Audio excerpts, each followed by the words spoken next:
વિદ્યાર્થી મિત્રો, હું જગદીશ પટેલ લિબર્ટી સ્કૂલ દ્વારા લેવામાં આવતા ઓનલાઈન ક્લાસની અંદર આપ સર્વ વિદ્યાર્થીઓનું અમારા સ્કૂલ પરિવાર વતી હાર્દિક સ્વાગત કરું છું.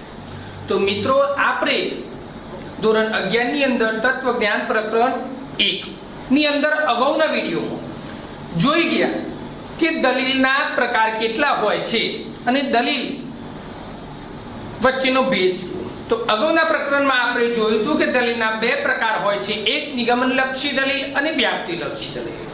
ત્યારબાદ નિગમનલક્ષી દલીલ કોને કહેવાય અને વ્યાપ્તિલક્ષી દલીલ કોને કહેવાય એ વિશેની વ્યાખ્યા વિશે આપણે અભ્યાસ કર્યો હતો.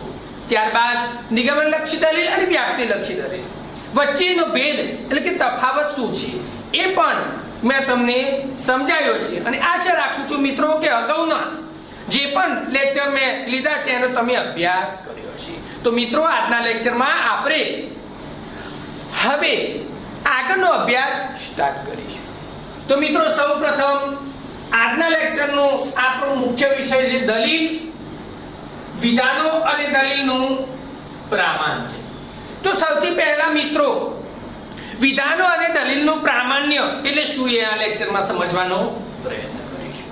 તો સૌથી પહેલા વિધાન એટલે શું, તો એની વ્યાખ્યા સમજવી પડશે. તો વિધાન એટલે કે જે સત્ય અથવા અસત્ય હોય. વિધાન એટલે કે સત્ય અથવા અસત્ય હોય. વિધાનની અંદર સત્ય પણ હોય અસત્ય હોય એવું એકી સાથે બની શકશે નહીં. કાં તો જે વિધાન આપેલું હોય એ સત્ય હશે અથવા તો કેવું હશે, અસત્ય. તો મિત્રો, આ ધ્યાન રાખવા જેવી બાબત છે. તમારા ટૂંકા પ્રશ્નની અંદર વિધાન એટલે શું એવી વ્યાખ્યા પૂછાઈ શકે છે. આગળ જોઈશું મિત્રો. તો હવે વિધાન નહીં, વિધાનના સત્ય માટે વિધાનના સત્યતા મૂલ્ય એટલે શું. તો વિધાનના સત્યતા મૂલ્ય ની અંદર સત્ય હોય એટલે કે ટ્રુથ વેલ્યુ હોય તો એના માટે અંગ્રેજીમાં સંકેત છે કેપિટલ ટી.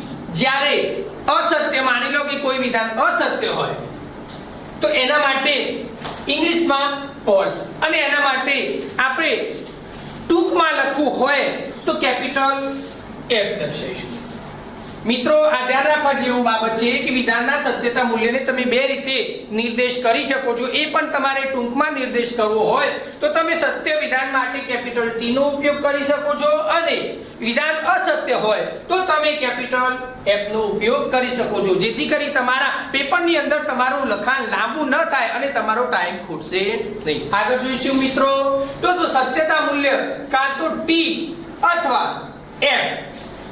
મિત્રો, કોઈ પણ વિધાન હોય સત્યતા મૂલ્ય હોય તો કાં તો ટી હોય અથવા તો એફ. એટલે કે ટી મતલબ કે સત્ય હોય અને એફ મતલબ અસત્ય. બંને સત્યતા મૂલ્ય વિધાનની અંદર હોઈ શકે નહીં. અહીંયા દર્શાવ્યું છે મિત્રો કે ટી ન હોય તો એફ હોય અને એફ ન હોય તો ટી હોય. દાખલા તરીકે હું એક ઉદાહરણ મારી રીતે સમજાવું મિત્રો. તો હું ઘરેથી મેદાનની અંદર રમવા જઉં છું, ઘરે સૂતો નથી. તો મિત્રો, બંને વાક્યો છે એની અંદર જોશો તો એક વાક્ય સાચું હશે, બંને સાચો હોઈ શકે નહીં. હું કાં તો રમવા જ ગયેલો હોય એટલે કે હું મેદાનમાં રમવા ગયેલો હોય તો મારા ઘરે સૂતો હોઈ શકીશ નહીં, અને જો મારા ઘરે સૂતો હોય તો હું રમવા ગયેલો હોય નહીં. મતલબ કે એક જ કન્ડિશન હોય, રમવા ગયો હોય તો મારા ઘરે મારી હાજરી હોય નહીં, એટલે કે સૂતો ના હોય. અને જો મારા ઘરે હાજરી હોય, હું સૂતો હોય તો હું મેદાનની અંદર રમવા જઈ શકેલો હતો નથી. આમ કોઈ પણ વિધાનની અંદર તમે જોશો મિત્રો, અથવા તો સત્યતા મૂલ્યની અંદર જોશો મિત્રો, તો જો સત્ય હશે તો અસત્ય ના હોય અને અસત્ય હોય તો સત્ય ના હોય. બંને સત્યતા મૂલ્ય ટી અથવા તો એફ એટલે કે સત્ય અને અસત્ય બંને એકી સાથે ક્યારે પણ હોઈ શકતા નથી. આગળ જોઈશું મિત્રો, પ્રમાણભૂત કે અપ્રમાણભૂત દલીલ. અગાઉના લેક્ચરમાં આપણે દલીલના બે પ્રકાર જોયા હતા, એક પ્રમાણભૂત દલીલ અને અપ્રમાણભૂત દલીલ. આ બંને ની વ્યાખ્યાઓ પણ આપણે અગાઉના લેક્ચરની અંદર જોઈ ગયા હતા કે પ્રમાણભૂત દલીલ કોને કહેવાય અને અપ્રમાણભૂત દલીલ કોને કહેવાય. છતાં પણ તમારા રિવિઝન માટે આજે આપણે એ પણ વ્યાખ્યાનું પુનરાવર્તન કરશું, જેથી કરી તમારે રિવિઝન થઈ શકે. તો મિત્રો, સૌથી પહેલા તો દલીલનો આધાર વિધાન અને ફલિત વિધાન વચ્ચે ગર્ભિતાર્થ સંબંધ હોય તો દલીલ કેવી કહેવાશે? પ્રમાણભૂત દલીલ. ધ્યાન રાખજો કે જે દલીલની અંદરના આધાર વિધાન અને ફલિત વિધાન વચ્ચે ગર્ભિતાર્થ સંબંધ હોય તે દલીલને આપણે પ્રમાણભૂત દલીલ કહી શકીએ છીએ. તો મિત્રો આ તમારા ટૂંકા પ્રશ્નની અંદર પૂછાઈ શકે છે કે પ્રમાણભૂત દલીલ એટલે શું? તો તમે જણાવી શકો છો. આ એક ઉદાહરણ દ્વારા પણ હું સમજાવી શકું છું મિત્રો. તો તમે આ બાજુ જોશો તો સર્વ માણસો મરણશીલ છે, સર્વ પુરુષો માણસો છે અને સર્વ પુરુષો મરણશીલ છે. તો મિત્રો અહીંયા બે છે આપણા ઉપરના વાક્યો, એ આપણા આધાર વિધાન છે અને જે ત્રીજું વાક્ય છે એ આપણું શું છે? ફલિત વિધાન. તો આ બંને આધાર વિધાનના આધારે જે પણ આપણને ફલિત વિધાન મળ્યું એ પણ કેવું છે? સત્ય. આ બંને આધાર વિધાન ઉપરથી જે પણ આપણું ફલિત વિધાન આવ્યું એ ફલિત વિધાન દર્શાવતો આપણે વ્યાઘાત આપે છે. એના માટે જ આપણે આ વ્યાખ્યા ગર્ભિતાર્થ સંબંધ છે અને એના માટે જ આ દલીલને આપણે પ્રમાણભૂત દલીલ કહીશું. આજે બે આધાર વિધાન છે, એના ઉપરથી જે પણ ફલિત વિધાન આવ્યું એ ફલિત વિધાન અને આધાર વિધાન વચ્ચે શું સંબંધ છે? ગર્ભિતાર્થ સંબંધ. એટલે જો ગર્ભિતાર્થ સંબંધ કોઈ પણ દલીલની અંદર આવતો હોય તો આપણે શું કહી શકીએ? એને પ્રમાણભૂત દલીલ. તો આગળ જોઈશું મિત્રો હવે અપ્રમાણભૂત દલીલ. તો એની વ્યાખ્યા મિત્રો સેમ છે, પરંતુ એક સામાન્ય ફેરફાર કરવાનો જરૂર છે કે જે દલીલની અંદર આધાર વિધાન અને ફલિત વિધાન વચ્ચે ગર્ભિતાર્થ સંબંધ ન હોય તો એવી દલીલને શું કહીશું આપણે? અપ્રમાણભૂત દલીલ. પ્રમાણભૂત દલીલની અંદર શું હતું? આધાર વિધાન ફલિત વિધાન વચ્ચે ગર્ભિતાર્થ સંબંધ હતો, પરંતુ અપ્રમાણભૂત દલીલની અંદર શું હશે કે આધાર વિધાન અને ફલિત વિધાન વચ્ચે ગર્ભિતાર્થ સંબંધ ન હોય તો એને શું કહી શકીશું? અપ્રમાણભૂત દલીલ. આગળ જોઈશું મિત્રો પ્રમાણભૂત દલીલ. જે દલીલ અંગે આધાર વિધાન સત્ય છે અને ફલિત વિધાન અસત્ય છે એમ કહેવામાં વ્યાઘાત આવતો હોય. બીજું એક મિત્રો કે જે દલીલની અંદર આધાર વિધાન સત્ય છે, ફલિત વિધાન અસત્ય છે એમ કહેતો વ્યાઘાત આવતો હોય તો એ દલીલને પ્રમાણભૂત કહીશું. આ જ ઉદાહરણ દ્વારા સમજવા પ્રયત્ન કરશું મિત્રો.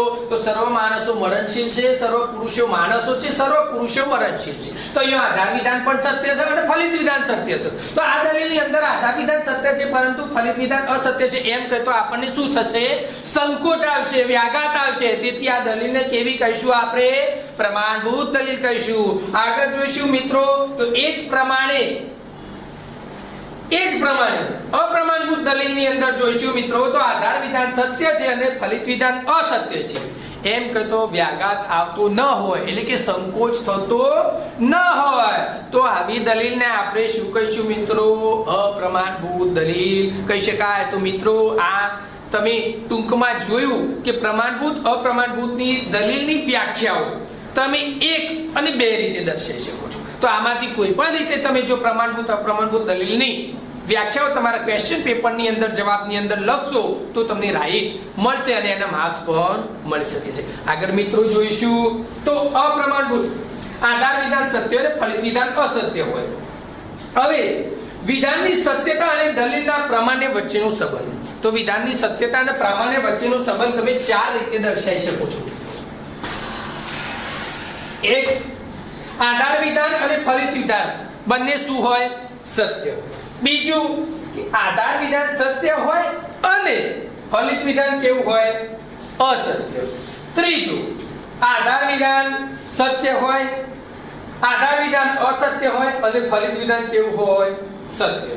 4 નંબર, આધાર વિધાન પણ ખોટું હોય અને ફલિત વિધાન પણ ખોટું હોય. તો મિત્રો તમારા પ્રશ્નપત્રની અંદર પૂછાઈ શકે છે કે વિધાનની સત્યતા મૂલ્ય અથવા તો દલીલના પ્રામાણ્ય વચ્ચેનો સંબંધ કેટલી રીતે દર્શાવી શકાય, કઈ રીતે. તો તમે પેપરની અંદર જવાબની અંદર લખી શકો છો કે વિધાનના પ્રામાણ્ય અથવા દલીલના પ્રામાણ્યની શક્યતાઓ 4 રીતે શક્યતાઓ દર્શાવી શકાય. 1, આધાર વિધાન સત્ય હોય, ફલિત વિધાન પણ સત્ય હોય. 2, આધાર વિધાન સત્ય હોય અને ફલિત વિધાન અસત્ય હોય. 3, આધાર વિધાન અસત્ય હોય, ફલિત વિધાન સત્ય હોય. 4, આધાર વિધાન અને ફલિત વિધાન બંને કેવા હોય? અસત્ય. તો મિત્રો ધ્યાન રાખવા જેવી બાબત છે, આમાં ભૂલ થવી જોઈએ નહીં. મિત્રો આગળ જોઈશું આપણે હવે પ્રમાણભૂત દલીલ અને અપ્રમાણભૂત દલીલ. અહીંયાનો એક ટૂંકો ફરક અથવા તો તમે ભેદ તફાવત કહો એ પણ આપણે દર્શાવે છે. તો આ બાજુ મિત્રો પ્રમાણભૂત દલીલની છે. તો મિત્રો પ્રમાણભૂત દલીલ એટલે શું એ તમને વ્યાખ્યા આપી દીધી કે આધાર વિધાન અને ફલિત વિધાન વચ્ચે ગર્ભિતાર્થ સંબંધ હોય તો તે કેવી કહેવાય? પ્રમાણભૂત દલીલ. અને અપ્રમાણભૂત દલીલ એટલે આધાર વિધાન અને ફલિત વિધાન વચ્ચે ગર્ભિતાર્થ સંબંધ ન હોય તો અપ્રમાણભૂત દલીલ. હવે પ્રમાણભૂત દલીલની આ જે 4 શક્યતાઓ છે એના આધારે દલીલના પ્રામાણ્યની આપણે અહીંયા દર્શાવીશું. તો એક, આધાર વિધાન પણ સત્ય અને ફલિત વિધાન પણ સત્ય હોય. જે આપણે દલીલને પ્રામાણ્યની અંદર જોયું તે એક શક્યતા કે આધાર વિધાન સત્ય અને ફલિત વિધાન પણ સત્ય. તો ઉપરના ઉદાહરણ જોશો મિત્રો તો સર્વ માણસો કેવા છે? મરણશીલ. સર્વ પુરુષો માણસો છે. આ બંને આપણા આધાર વિધાન કેવા છે? સાચા. અને એના ઉપરથી આપણું ફલિત વિધાન પણ છે એ સર્વ પુરુષો મરણશીલ છે. તો એ ફલિત વિધાન કેવું છે? સત્ય. તો અહીંયા જે દલીલના પ્રામાણ્યની 4 શક્યતાઓ હતી એમાં સૌથી પહેલી આધાર વિધાન પણ સત્ય અને ફલિત વિધાન સત્ય છે એ આપણે દર્શાવ્યું છે. અહીંયા તમે સંકેતમાં પણ આમે દર્શાવી શકો છો કે સર્વ માણસો, તો માણસો માટે એ લો, મરણશીલ માટે બી લો. હવે પુરુષો, તો અહીંયા પુરુષો નથી એટલા માટે અહીંયા પુરુષો અલગ છે તેના માટે સી લો. ફરતી આવ્યું માણસો, તો માણસો માટે આપણે અગાઉ પહેલા આધાર વિધાનની અંદર એ સંકેત આપેલો છે તો અહીંયા શું લેશું? એ. હવે મિત્રો ફલિત વિધાનની અંદર જોશો તો તેથી સર્વ પુરુષો મરણશીલ છે. તો પુરુષો માટે અગાઉ આપણે શું લીધી છે? સી. અને મરણશીલ માટે શું લીધી છે? તો આપણે મિત્રો ટૂંકમાં લખી શકીએ છીએ કે એ છે, બી, સી છે તો એ છે. અને તેથી સી છે, તેથી શું છે ભાઈ? બી છે. તો આ ભાઈ પ્રથમ શક્યતાના આધારે તમે સંકેતની અંદર દર્શાવી શકો છો. હવે બીજી શક્યતા મિત્રો પ્રમાણભૂત દલીલની અંદર કે આધાર વિધાન સત્ય અને ફલિત વિધાન અસત્ય. તો પ્રમાણભૂત દલીલની અંદર આધાર વિધાન સત્ય અને ફલિત વિધાન અસત્ય એવું બની શકે નહીં. અને જો એવું બને મિત્રો તો એ દલીલ પ્રમાણભૂત દલીલની અંદર આવી શકે જ નહીં. ત્રીજો નંબર મિત્રો જોશું કે આધાર વિધાન ખોટું હોય અને ફલિત વિધાન શું હોય? સત્ય. તો જોઈશું મિત્રો કે સર્વ મૂડીવાદીઓ સમાજવાદી છે, સર્વ સામ્યવાદીઓ મૂડીવાદીઓ છે, તેથી સર્વ સામ્યવાદીઓ સમાજવાદીઓ છે. તો અહીંયા મિત્રો પ્રથમ બે છે આપણા આધાર વિધાન છે અને ત્રીજું છે એ ફલિત વિધાન છે. તો અહીંયા મિત્રો આપણી જે દલીલ છે એના જે આધાર વિધાન છે એ ખોટા છે. બધા જ મૂડીવાદીઓ સમાજવાદી હોય એવું શક્ય હોતું નથી. કેટલાક મૂડીવાદી હોય પણ એ સમાજવાદી ના પણ હોઈ શકે. તો આ સાચું આપણું આધાર વિધાન કહી શકાય નહીં. બીજું આધાર વિધાન જોશો તો સર્વ સામ્યવાદીઓ મૂડીવાદીઓ છે. તો બધા જ સામ્યવાદી હોય એ જરૂરી નથી કે પૈસાદાર મૂડીવાદી હોય. કોઈ સામ્યવાદી એવા પણ હોય કે જે મૂડીવાદી ના પણ હોય. તો આપણા બંને આધાર વિધાન કેવા છે? ખોટા. તો આપણી શક્યતાની અંદર દર્શાવ્યું છે કે આધાર વિધાન કેવા હોવા જોઈએ? ખોટા. જ્યારે ફલિત વિધાન કેવું હોવું જોઈએ? સાચું. તો એ બે આધાર વિધાન છે એના ઉપરથી આપણને ફલિત વિધાન મળશે કે સર્વ સામ્યવાદીઓ સમાજવાદીઓ છે. તો સર્વ જે સામ્યવાદીઓ છે એ સમાજની અંદર તો શું કરે છે? રેડ છે. ભલે એ મૂડીવાદી હોય કે ના મૂડીવાદી હોય પણ એ સમાજની અંદર તો હાજરી હોય છે. તો આપણા બંને આધાર વિધાન છે ખોટા છે, પરંતુ એના ઉપરથી જે તારવવામાં આવેલું આપણું ફલિત વિધાન કેવું છે? સાચું. તો આપણી બીજી શક્યતા પણ આપણે અહીંયા સિદ્ધ કરી. ત્રીજી શક્યતા સિદ્ધ કરી. હવે 4 નંબરની શક્યતા જોશું કે આધાર વિધાન ખોટું અને ફલિત વિધાન પણ ખોટું. તો જોઈ લો મિત્રો, પ્રથમ આધાર વિધાન જુઓ તો સર્વ પશુઓ પંખીઓ છે. તો શું મિત્રો સાચું છે? સર્વ પશુઓ પંખીઓ હોય? પશુઓ ઉડી શકે?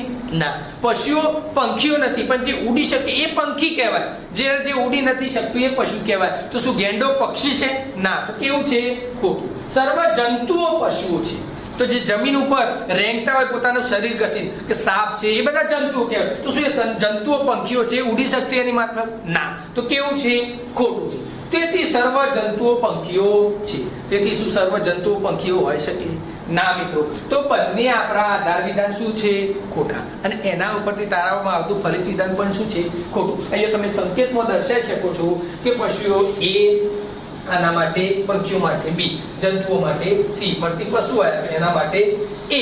તો અહીંયા સી અને અહીંયા બી. તો એને સંકેતમાં તમે આ રીતે દર્શાવી શકો છો. તો અહીંયા પ્રમાણભૂત દલીલની અંદર આપણે આપણી ચારે ચાર જે આ શક્યતાઓ છે એ સિદ્ધ કરી. હવે અપ્રમાણભૂત દલીલની અંદર છે તો સૌથી પહેલા તો વ્યાખ્યા અપ્રમાણભૂત દલીલની અંદર કે જે દલીલની અંદર આધાર વિધાન અને ફલિત વિધાન વચ્ચે ગર્ભિતાર્થ સંબંધ ન હોય તે દલીલને આપણે શું કહીશું?